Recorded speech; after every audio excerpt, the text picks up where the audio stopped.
თავი მეოცე. ამბოხების ჩაცხრომის შემდეგ პავლემ დაიბარა მოწაფეები, დაარიგა, დაემშვიდობა, გავიდა და მაკედონიისკენ გასწია. ის ადგილები რომ მოიარა და მრავალი სიტყვით დაარიგა, ელადაში მივიდა. იქ 3 თვე დაჰყო, ხოლო სირიაში გადაცურა რომ დააპირა, იუდეველებმა მის წინააღმდეგ შეთქმულება მოაწყვეს. ამიტომ გადაწყვიტა მაკედონიის გზით დაბრუნებულიყო. მას აზიამდე თანახლდნენ ბერეიელის სოპატრე პიროსი, თესალონიკელთაგან არისტარქოსი და სეკუნდოსი, დერბელი გაიოსი და ტიმოთე, აზიელები კი ტიქიკოსი და ტროფიმე. ისინი წინ წავიდნენ, რათა დაგლოდებოდნენ ტროადაში. ჩვენ კი უფუარობის შემდეგ ფილიპედან გავცურეთ და მე-5 დღეს მივედით მათთან ტროადაში, სადაც 7 დღე დავყავით. 7-ეულის პირველ დღესვე, როდესაც მოწაფეები შეიკრიბნენ პურის გასატეხად, პავლე, რომელიც მეორე დღეს გამგზავრებას აპირებდა, ესეუბრებოდა მათ და შუაღამემდე გააგრძელა სიტყვა. ზედა თვალში, სადაც ჩვენ ვიყავით შეკრებილები, ბევრი ლამპარი იყო. ერთი ჭაბუკი სახელად ევტიხი, რომელიც სარკმლის რაფაზე ჩამომჯდარიყო, რაკი პავლეს სიტყვა გაუგრძელდა, ძილქუშმა მოიცვა და მძინარე მესამე სართულიდან გადავარდა და მკვდარი აიყვანეს. ჩამოვიდა პავლე, დაემხო მას, მოეხვია და თქვა: ნუ შეშფოთდებით, ვინაიდან სული მისი მასთანვეა. ავიდა ზევით და პური გატეხა და ჭამა. კარგან ხანს საუბრობდა, განთიადამდე და შემდეგ წავიდა.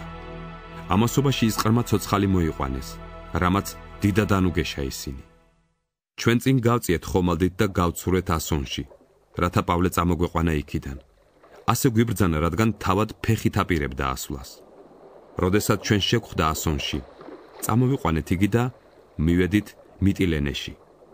იქიდან გავცურეთ და მომდევნო დღეს დავდექით ხიოსის პირდაპირ. მეორე დღეს მივადექით სამოს, დავყავით ტროგილიუმში და მომდევნო დღეს მივედით მილეტში. პავლემ გადაწყვიტა ეფესოსთვის გვერდი ექცია, რომ არ დავყოვნებულიყავით აზიაში, ვინაიდან ჩქარობდა, უნდოდა 50 დღეს იერუსალიმში ყოფილიყო. ხოლო მილეტიდან მიავლინა ეფესოში და დაიბარა ეკლესიის უხუცესები. როდესაც მოვიდნენ მასთან, უთხრა: თქვენ იცით, რომ პირველივე დღიდან, როდესაც აზიაში მოვედი, მუდამ თქვენთან ვიყავი. ვემსახურებოდი უფალს სრული თავმდაბლობით, მრავალი ცრემლითა და განსაცდელით, რომელიც მე შემემთხვა იუდეველთა ბოროტის ლახვებით. არაფერი დამიშურებია სასარგებლო თქვენთვის რომ არ მეკადაგნა და არ მესწავლებინა საჯაროდ თუ სახლებში.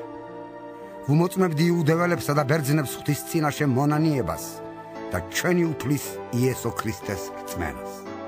და ახლა სულის მიერ შეკრული მივდივარ იერუსალიმში და არც კი ვიცი იქ რა შემემთხვევა. ხოლო სული წმიდა მიმოწმებს ყველა ქალაქში და მეუბნება, რომ ბორკილები და გასაჭირი მელის. მაგრამ სიცოცხლე არად მიღირს. ოღონდ კი იმ ჩემს არბიელსა და მსახურებას დავასრულებდე, რომელიც უფალ იესოსგან მივიღე, რათა დავამოწმო ღვთის მადლის სახარება. ახლა ვიცი, რომ ვეღარ იხილავს ჩემს სახეს ვერც ერთი თქვენგანი, რომელთა შორისაც დავდიოდი და ვქადაგებდი ღვთის სასუფეველს. ამიტომ გიმოწმებთ თქვენ ამ დღეს, რომ უბრალო ვარ ყველა სისხლისაგან. ვინაიდან არ დამიტოვებია გაუცხადებლად ღვთის ყოველი ნება. გაუფრთხილდით თქვენს თავსას და თქვენს სამწყსოსაც, რომლის მეთვალყურედად სული წმიდამ დაგაყენათ, რათა მწყემსავდეთ ღვთის ეკლესიას, რომელიც მან საკუთარი სისხლით შეიძინა. ვინაიდან მე ვიცი, რომ ჩემი წასვლის შემდეგ შემოგივარდებიან ულმობელი მგლები, რომლებიც არ დაინდობენ სამწყსოს. და თვით თქვენგანაც აღდგებიან კაცები, რომლებიც უყუღმართად ილაპარაკებენ, რათა მოწაფეები გადაიბირონ. ამიტომ ფხიზლად იყავით. გახსოვდეთ, რომ 3 წელიწადს დღე და ღამე განუწყვეტლივ ცრემლით ვასწავლიდით თითოეულ თქვენგანს. ახლა კი ძმებო, მიგანდობთ უფალს და მისი მადლის სიტყვას, რომელსაც შეუძლია აგაშენოთ და მოგცეთ სამკვიდრებელი ყოველ გაწმენდილთან ერთად. არავისი არც ვერცხლი მინატრია, არც ოქრო, არც ტანისამოსი.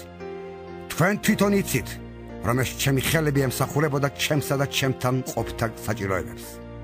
ყველაფერი გიჩვენეთ თქვენ, რომ ასეთი შრომით უნდა შეეწეოდეთ უძულურებს და გახსოვდეთ უფალ იესოს სიტყვა, როგორც მან თქვა: გაცემა მეტი ნეტარება, ვიდრე მიღება. ეს რომ თქვა მუხლი მოიყარა და ყველასთან ერთად ილოცა. მაშინ დიდი ტირილი ჰქონდა ყველას. ყელზე ეხვეოდნენ პავლეს და ეამბორებოდნენ.